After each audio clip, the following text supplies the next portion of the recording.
Board परीक्षा series के video number 4 में आप सबका स्वागत है। इस वीडियो में हम बात कर रहे हैं उत्तराखंड बोर्ड द्वारा जारी किए गए क्लास 10 के मैथमेटिक्स सब्जेक्ट की मॉडल क्वेश्चन पेपर सॉल्यूशन की। और आज की वीडियो में हम पढ़ रहे हैं पार्ट 4 और इसमें हम पढ़ेंगे मॉडल क्वेश्चन पेपर में दिए गए क्वेश्चन नंबर 17 से लेकर के और क्वेश्चन नंबर 21 तक के क्वेश्चंस के सॉल्यूशन।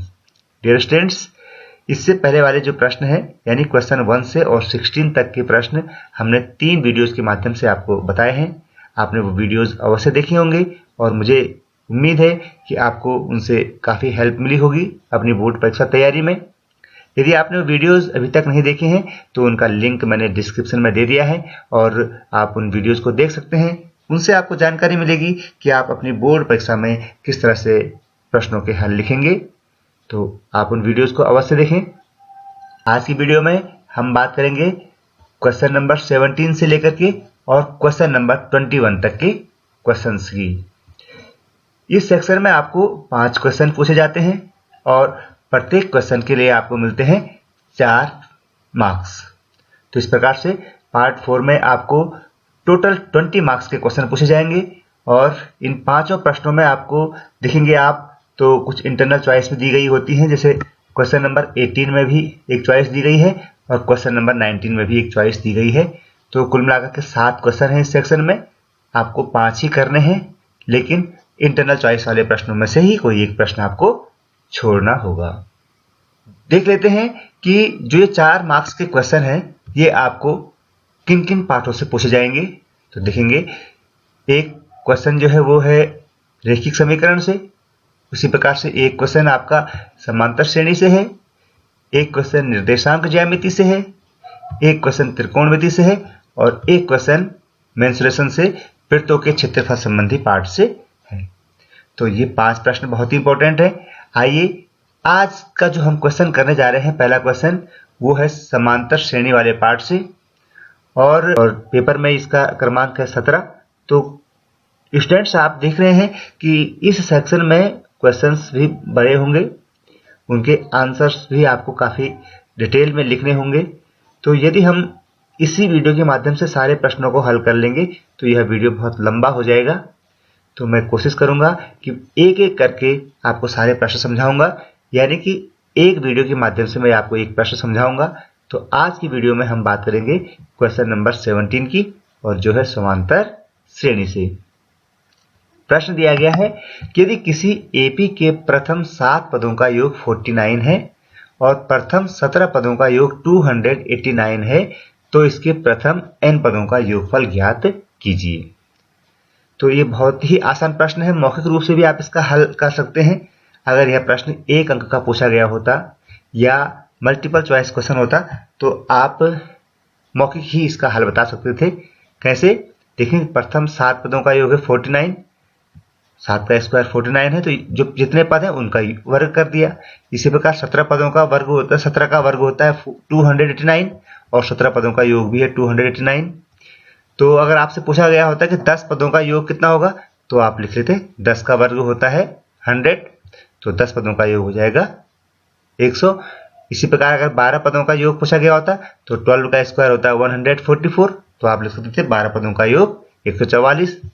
और इसी प्रकार n पदों का योग पूछा गया होगा तो n पदों का योगफल आप लिख सकते हैं n का वर्ग यानी n स्क्वायर।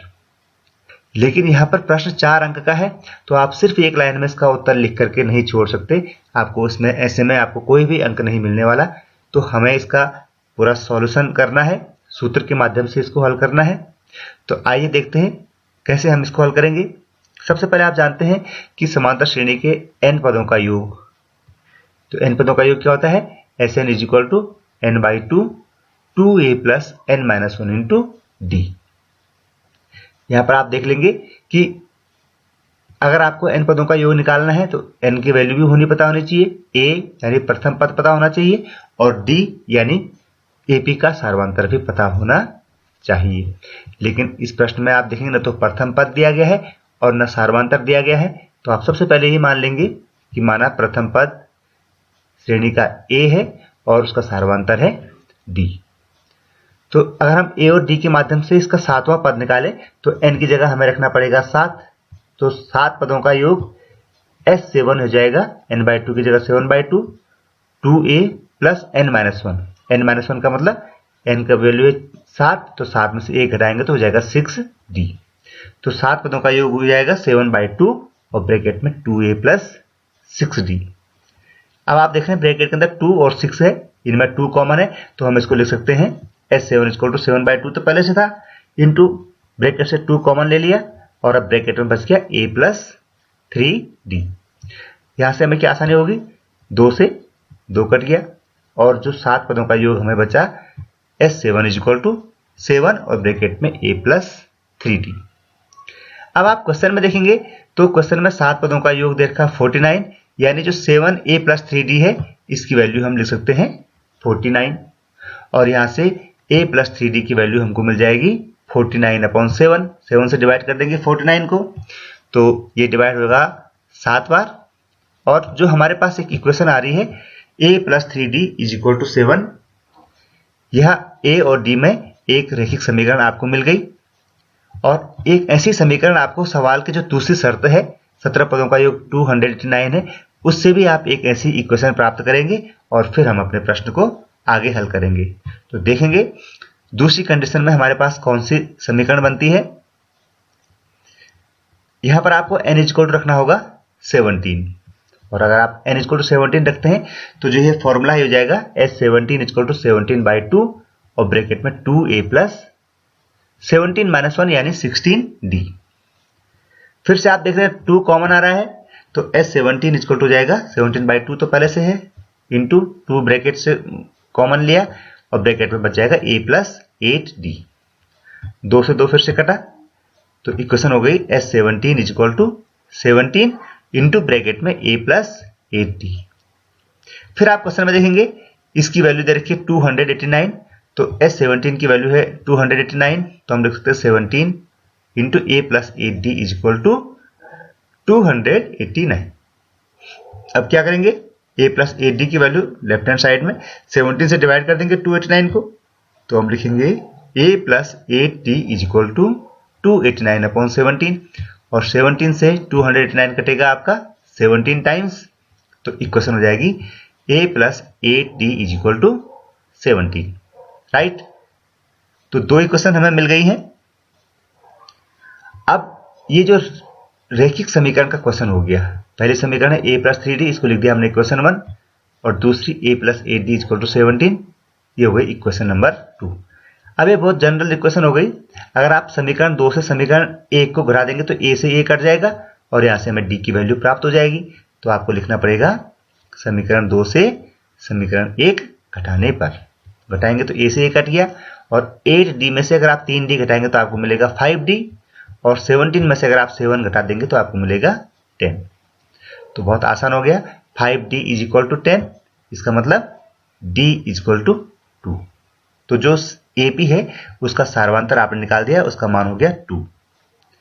अब इन दोनों समीकरण में से किसी भी एक में अगर आप d की वैल्यू रख देंगे तो हम लिखते हैं जैसे समीकरण 1 में d का मान रखने पर तो a तो अपनी जगह आएगा और d की वैल्यू है 2 तो 3d की वैल्यू जाएगी 6, तो हम लिख देंगे a प्लस 6 = 7 और यहां से हमको a की वैल्यू मिल गई 1। तो हम कह सकते हैं कि इस AP का प्रथम पद हमें मिल गया 1 और AP का सारवांतर हमको मिल गया t। और जब किसी भी AP का a और d आपको पता होता है तो आप उसके कितने भी पदों का योग निकाल सकते हैं। ठीक है, तो यहां पर हमें निकालना है इसके n पदों का योग, तो फिर से फॉर्मूला वही है। अब यहां पर n पदों का योग निकालना है तो n की जगह तो आप n ही रखेंगे, a की जगह लिख देंगे 1 और d की जगह लिख देंगे 2। तो हमारे पास n पदों का योग हो जाएगा n/2, 2a की जगह 2 × 1 प्लस ब्रैकेट में n-1 × 2। ठीक है, अब क्या होगा, इस ब्रैकेट को सॉल्व करेंगे तो हम लिख देंगे n/2, 2 को 1 से मल्टीप्लाई करेंगे तो 2 और इस ब्रैकेट को खोलेंगे तो 2 से n की भी मल्टीप्लाई हो जाएगी और 2 से -1 की मल्टीप्लाई हो जाएगी, तो हमें मिलेगा 2n-2। अब यहाँ पर क्या देखेंगे, ये है +2 ब्रैकेट के अंदर और यह -2, तो ये दोनों कट गए, तो आपको क्या मिला, सिर्फ Sn = n/2 और ब्रैकेट में बचा केवल 2n।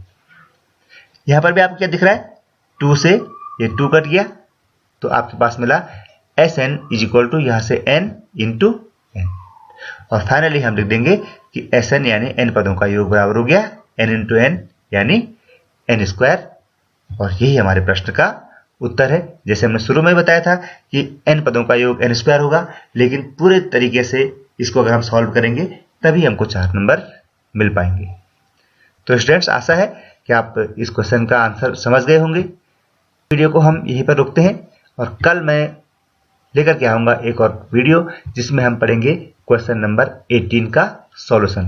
क्वेश्चन नंबर 18 में 2 क्वेश्चन है इंटरनल चॉइस में, या तो आपको पहला पार्ट ही करना है या आपको दूसरा क्वेश्चन ही करना है। तो इन दोनों प्रश्नों का हल मैं लेकर के आऊँगा नए वीडियो में। तब तक आप इस चैनल पर बने रहें। पुराने वीडियोज़ आपने नहीं देखे हैं तो आप उनको भी देखते रहें, और प्रश्नों के हल आपके समझ में आ रहे हैं तो आप वीडियोज़ को लाइक कर सकते हैं और चैनल को सब्सक्राइब कर सकते हैं। मिलते हैं जल्दी ही, तब तक के लिए बाय बाय, टेक केयर।